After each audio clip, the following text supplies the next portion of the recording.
우리는 계속해서 예수님의 부활에 대해서 살피고 있습니다. 예수님의 부활은 잠자는 자, 곧 예수님을 믿는 성도로서 죽음을 맞이한 분들에 대한 부활과 연결이 되어 있다고 지난 주일 설교에서 말씀드렸습니다. 서신서에서 나타나는 내용은 피상적인 것을 다루고 있는 것이 아닙니다.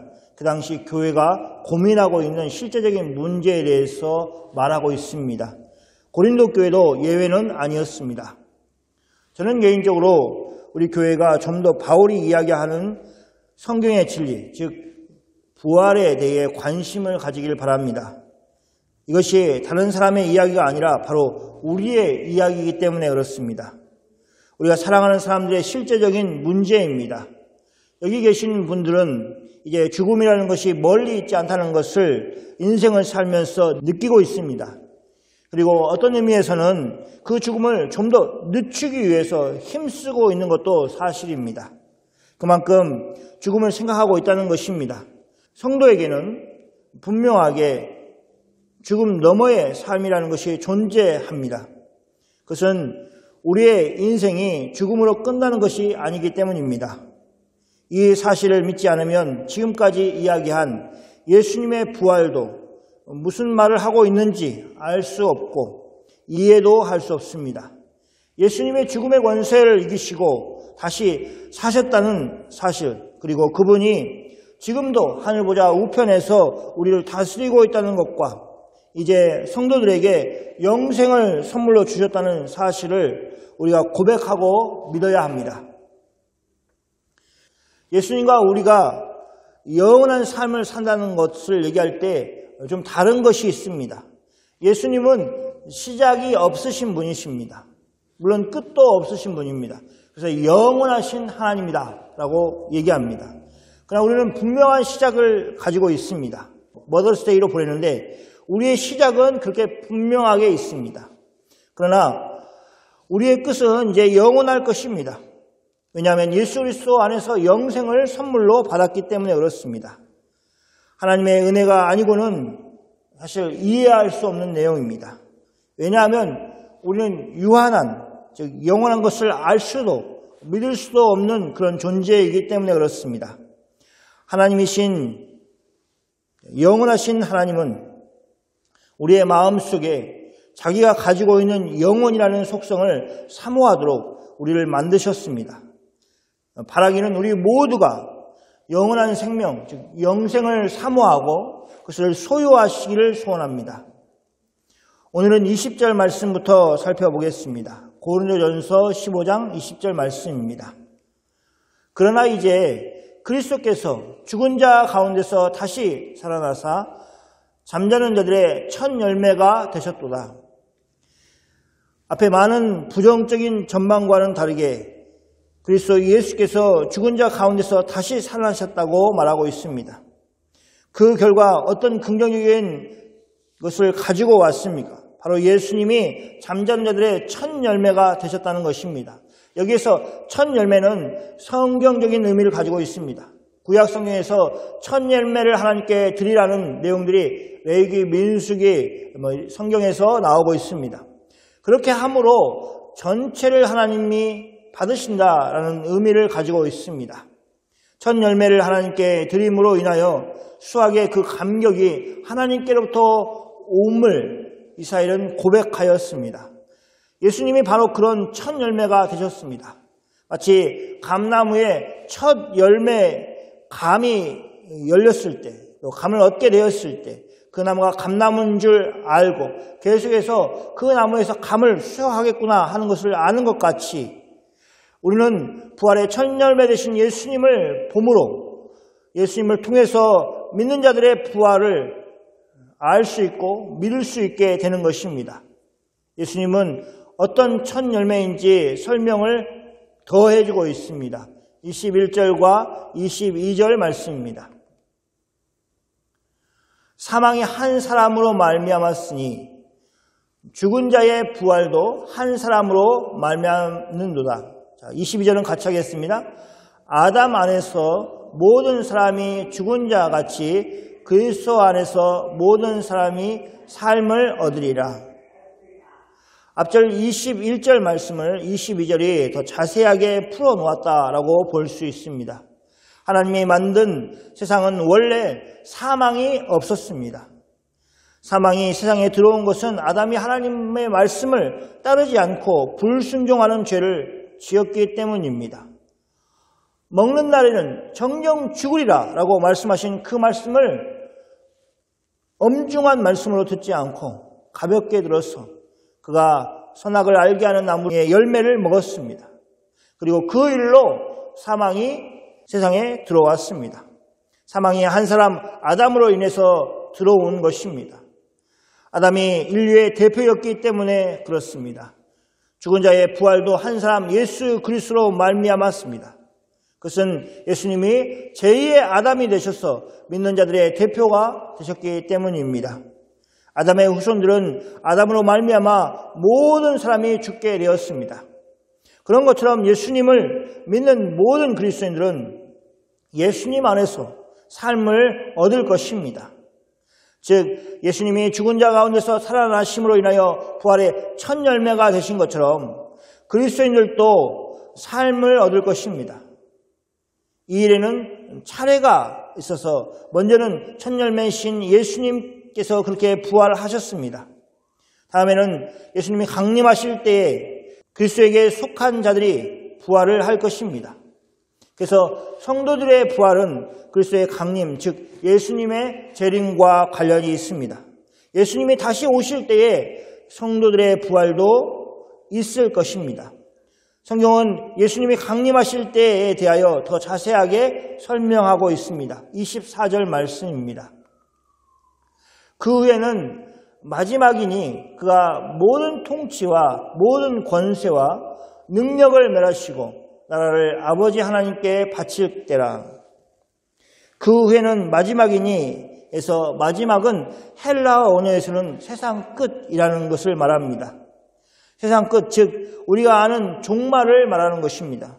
예수님의 강림하시는 것은 곧 이 세상의 끝이 있다는 것입니다.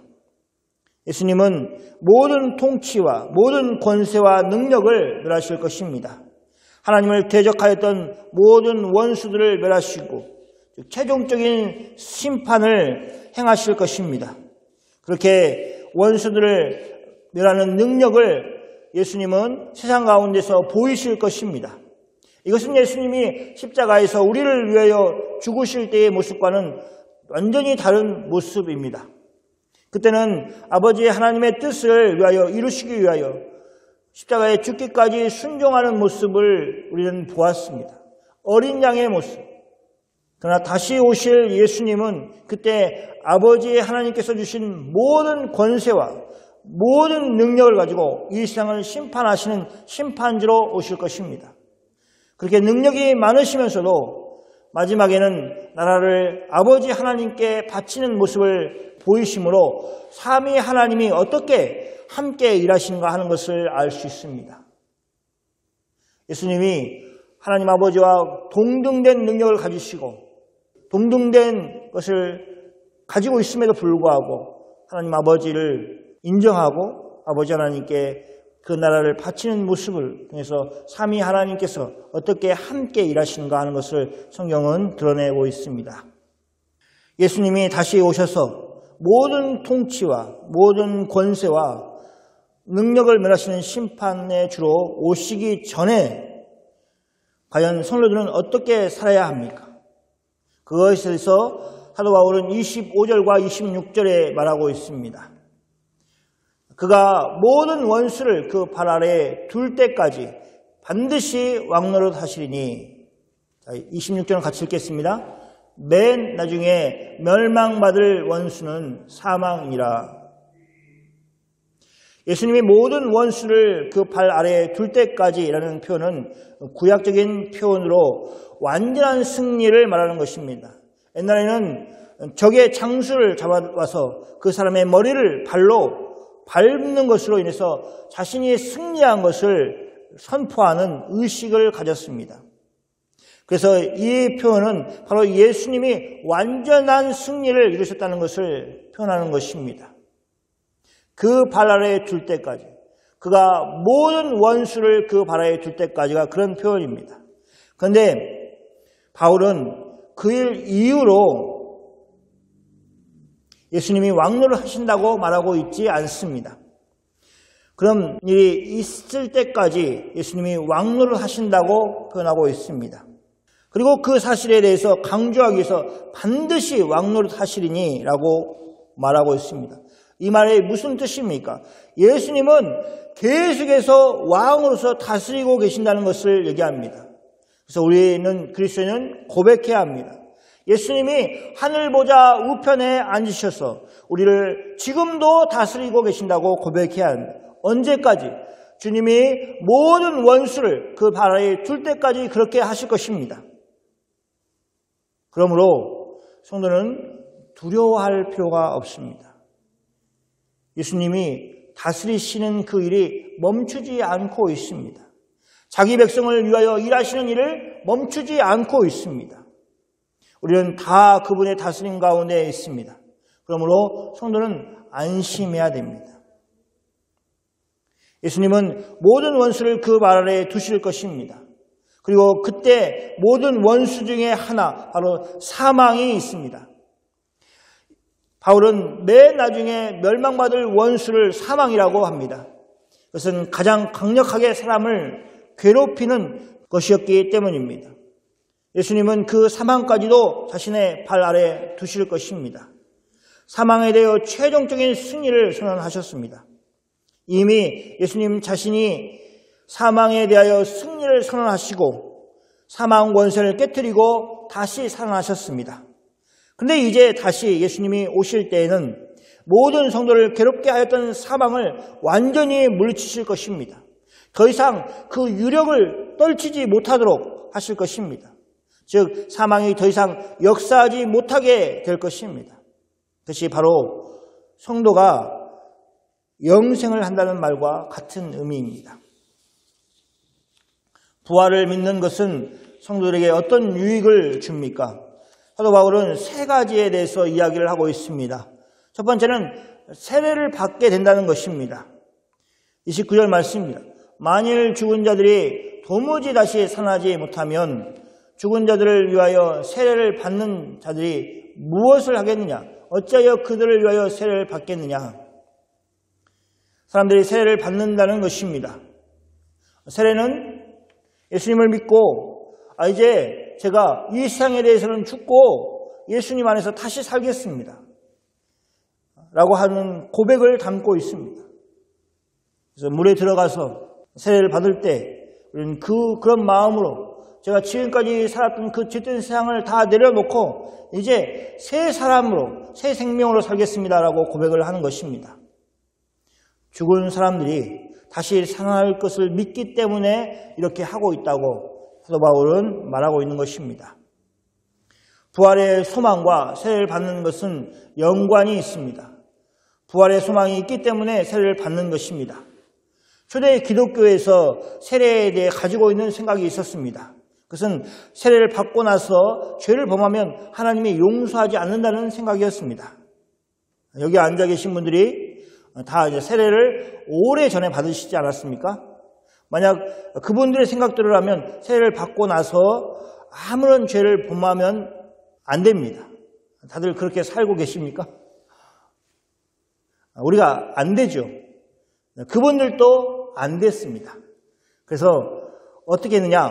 가능하면 가장 늦게 세례를 받으려고 하였습니다. 그분들이 예수님을 대충 믿어서 그런 것이 아닙니다. 우리가 쉽게 얘기하면 내가 세상에 놀 만큼 놀고 그 나중에 예수 믿을게 이런 마음으로 한 것이 아닙니다. 예수를 믿는데 자기 자신을 보니까 또 넘어지는 모습을 보게 된 겁니다. 그러니까 세례를 받고 나서 이렇게 넘어진다면 이것은 용서받을 수 없는 일이야 라고 생각을 한 것입니다. 그래서 세례를 가능한 늦게 받으려고 했습니다. 그분들이 세례에 대해서 잘 생각을 하였기 때문에 그렇습니다. 그래서 얼마나 늦췄느냐 하면 여러분이라면 얼마나 늦추겠습니까? 사람들이 죽기 전에 세례를 받고 그래서 세상에 대해서는 죽고 예수님 안에서는 거듭난 상태에서 아무런 죄를 짓지 않고 생을 마감해서 그 깨끗한 상태로 주님을 만나겠다라는 것이 그분들의 소원이었습니다. 그분들이 물론 세례에 대해서 오해한 부분이 있지만 그만큼 세례를 받는 것을 엄중하게 생각했다는 것입니다. 그분들이 주님을 만날 때 어떤 상태에서 만나고자 하는지를 잘 보여주고 있습니다. 부활을 믿었기 때문에 세례를 받았습니다.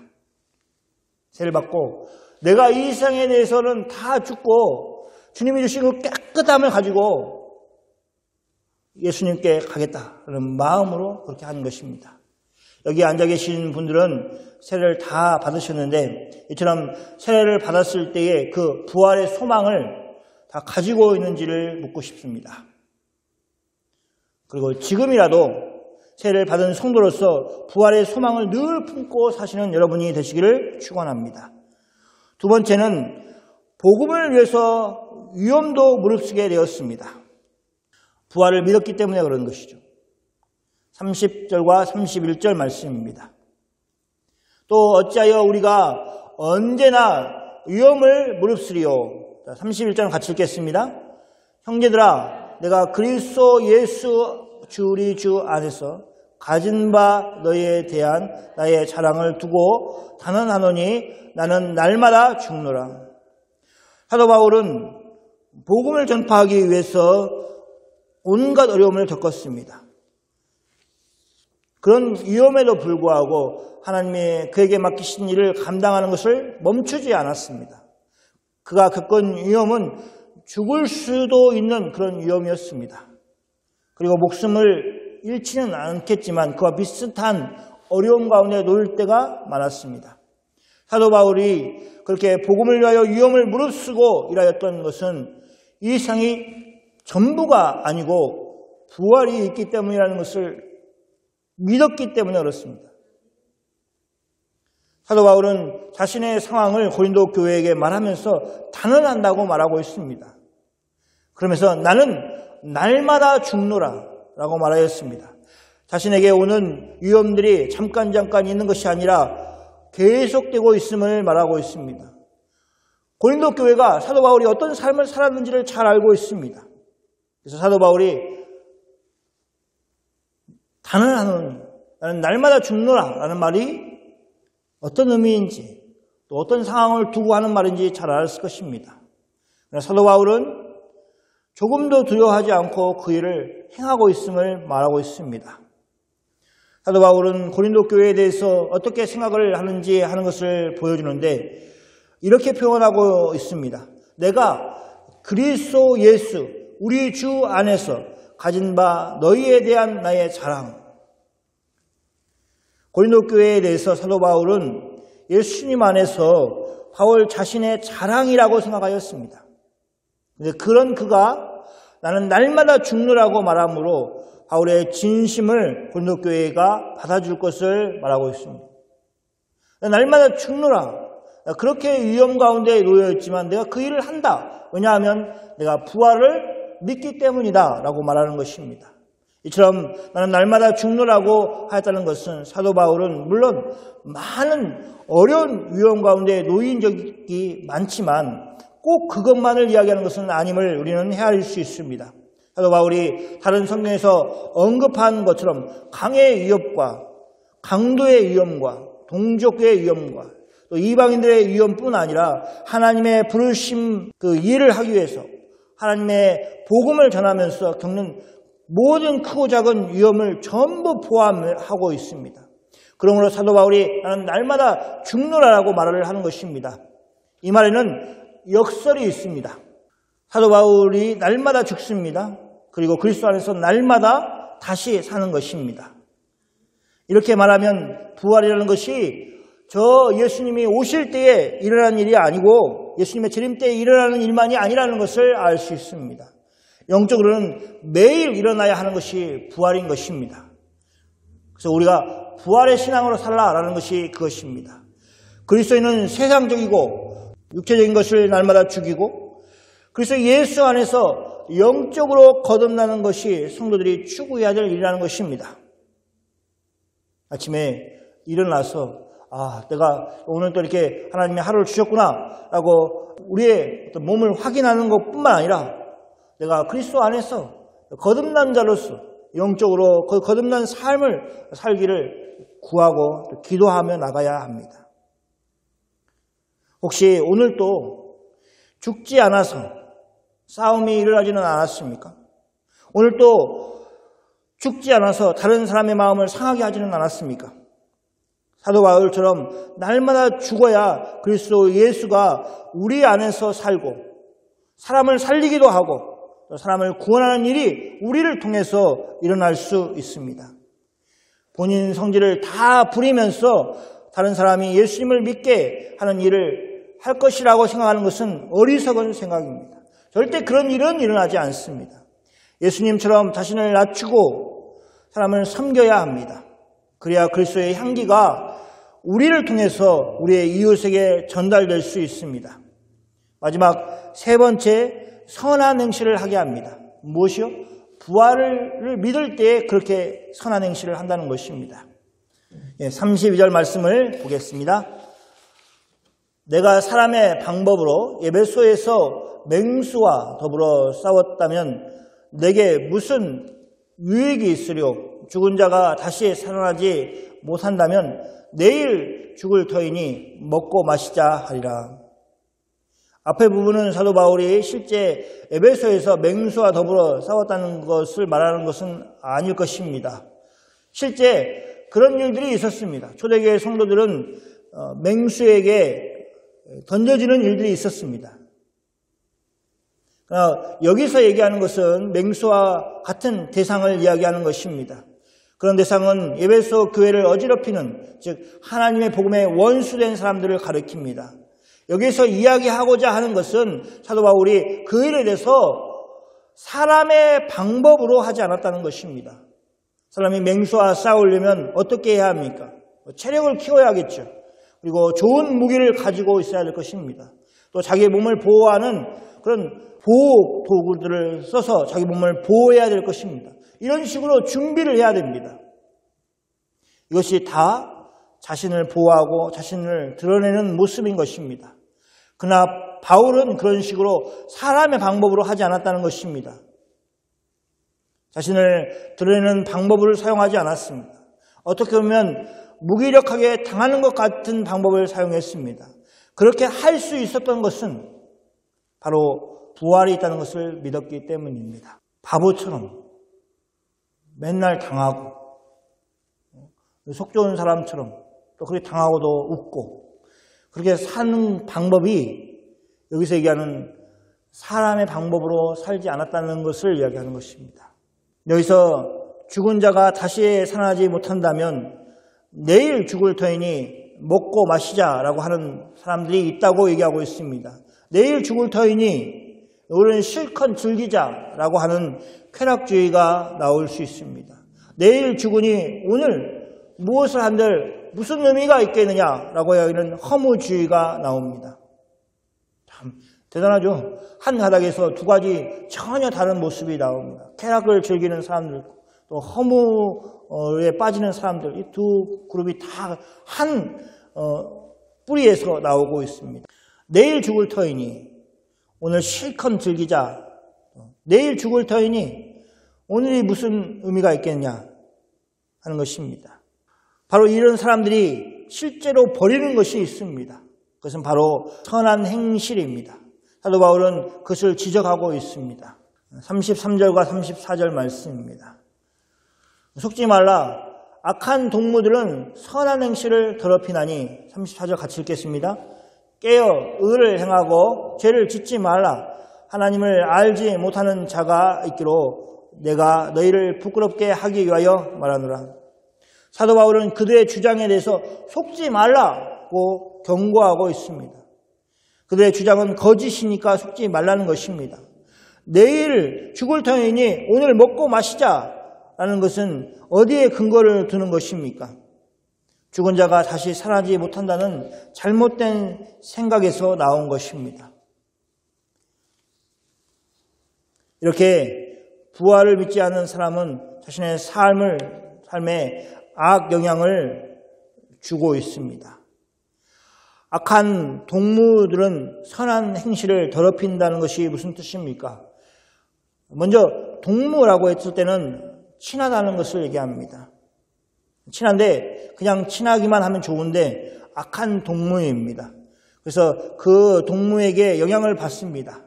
무슨 영향을 받습니까? 그 동무의 악함을 영향받습니다. 그 결과 본인의 선한 행실이 더럽힘을 받습니다. 여기에서 행실이라고 하는데 먼저는 이런 행실, 즉 행동 이전에 생각에서 더럽힘을 받습니다. 악한 행실이 자신에게 나타나고 전에 행하였던 선한 행실은 못쓰게 만드는 일들이 벌어집니다. 도덕적으로 부패하게 됩니다. 전에는 선한 행실로 나타나는 것이 이제는 죄를 짓는 것으로 나타나게 되었습니다. 사도 바울은 고린도 교회에 깨어 의를 행하고 죄를 짓지 말라고 경고하고 있습니다. 그러면서 위에서 악한 동무라고 하는 사람들에 대해서 사도 바울은 하나님을 알지 못한 자라고 규정하고 있습니다. 그리고 고린도 교회 안에 그들이 있다고 얘기하므로 고린도 교회가 부끄럽게 하기 위해서 이 말을 하고 있다고 말하고 있습니다. 즉 하나님을 알지 못하는 자, 또 악한 동무로 얘기하는 사람들은 바로 죽은 자의 부활을 믿지 않는 사람이라는 것을 우리는 알 수 있습니다. 죽은 자의 부활을 믿지 않는 사람들에 대해서 사도 바울은 그래서 하나님을 알지 못한 자라고 얘기를 하는 것입니다. 부활을 믿지 않는 사람은 선한 행실을 포기하고 죄를 짓는 쪽으로 나아가는 것에 반해서 부활을 믿는 사람은 어떻겠습니까? 자신이 위험에 처할지라도 의를 행하고 죄를 멀리하는 삶을 살 것입니다. 왜냐하면 부활이 있다는 것을 믿기 때문입니다. 우리는 너무 쉽게 죄에 무릎 꿇어버리는 사람들을 뉴스에서 매일같이 봅니다. 그들에게 위험이 생기기도 전에 그들은 자신들의 이익을 위해서 오히려 적극적으로 죄를 짓는 모습을 봅니다. 걸리면 자신이 운이 없어서 걸린 것이다. 누군가 나를 방어해 줄 사람이 없어서 내가 억울하게 지금 감옥에 간다고 얘기를 합니다. 다른 사람들도 다 그렇게 사는데 왜 나만 잡아가냐고 얘기합니다. 부끄러움이 없는 사람이 아주 많습니다.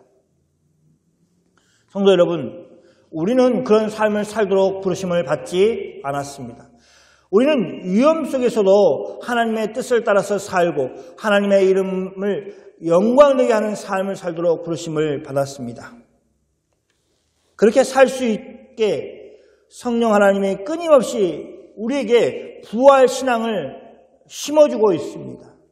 죽음 앞에 굴복하시는 것이 아니라 죽음의 권세를 이기신 예수님이 지금도 우리를 다스리시고 계시고 장차 영광 중에 다시 오셔서 사망을 멸하실 것입니다. 그때 우리는 주님과 함께 영원히 천국에서 살 것입니다. 생각만 해도 가슴이 뛰지 않습니까? 그러니 이 부르심에 합당하게 부활신앙을 가지고 날마다 자신은 죽고 예수 그리스도가 사는 삶을 실천하여서 오직 우리를 살리신 예수님의 능력만 나타나게 살기를 축원합니다. 아멘. 기도하겠습니다.